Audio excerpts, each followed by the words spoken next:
கல்வி செய்திகள். செய்திகள் வாசிப்பவர் சிவசக்தி ஸ்டாலின்.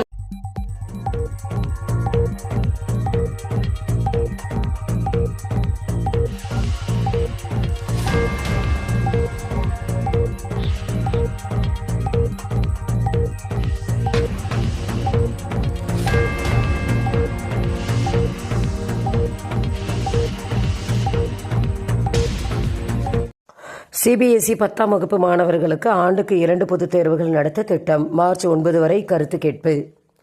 10ஆம் வகுப்பு மாணவர்களுக்கு இனி ஆண்டுதோறும் 2 பொதுத் தேர்வுகள் நடத்தப்படும்.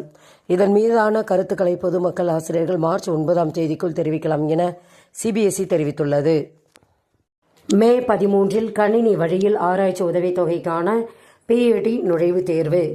பயோடெக்னாலஜி ஆராய்ச்சி உதவித்தொகைக்கான பிஇடி நுழைவுத் தேர்வு மே 13ஆம் தேதி நடைபெற உள்ளதாக என்டிஏ தெரிவித்துள்ளன.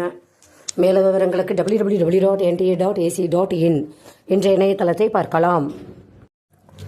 உணவக மேலாண்மை படிப்புகளுக்கான நுழைவுத் தேர்வு விண்ணப்பிக்க கால அவகாசம் நீட்டிப்பு.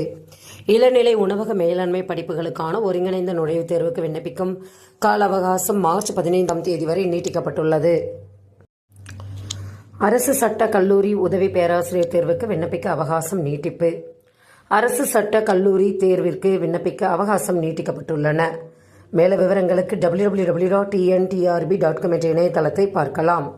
அரசு சட்ட கல்லூரிகளில் உதவி பேராசிரியர் மற்றும் இணை பேராசிரியர் போட்டித் தேர்வுக்கு ஆன்லைனில் விண்ணப்பிப்பதற்கான கடைசி தேதி மார்ச் 18 வரை நீட்டிக்கப்பட்டுள்ளதாக ஆசிரியர் தேர்வு வாரியம் தெரிவித்துள்ளது. ஜெர்மனி நாட்டில் செவிலியர் பணி இலவசமாக ஜெர்மன் மொழி பயிற்றுவித்து மாதச் சம்பளமாக ரூபாய் 2 லட்சம் வழங்கப்படும். தமிழக அரசு செய்தி வெளியீடு. ஜெர்மனி நாட்டில் செவிலியர் ஆண் பெண் பணி இலவசமாக ஜெர்மன் மொழி பயிற்றுவித்து மாதச் சம்பளமாக ரூபாய் 2 லட்சம் வழங்கப்படும் என தமிழ்நாடு அரசு செய்தி வெளியிடப்பட்டுள்ளன. செய்திகள் நிறைவடைந்தன. வணக்கம்.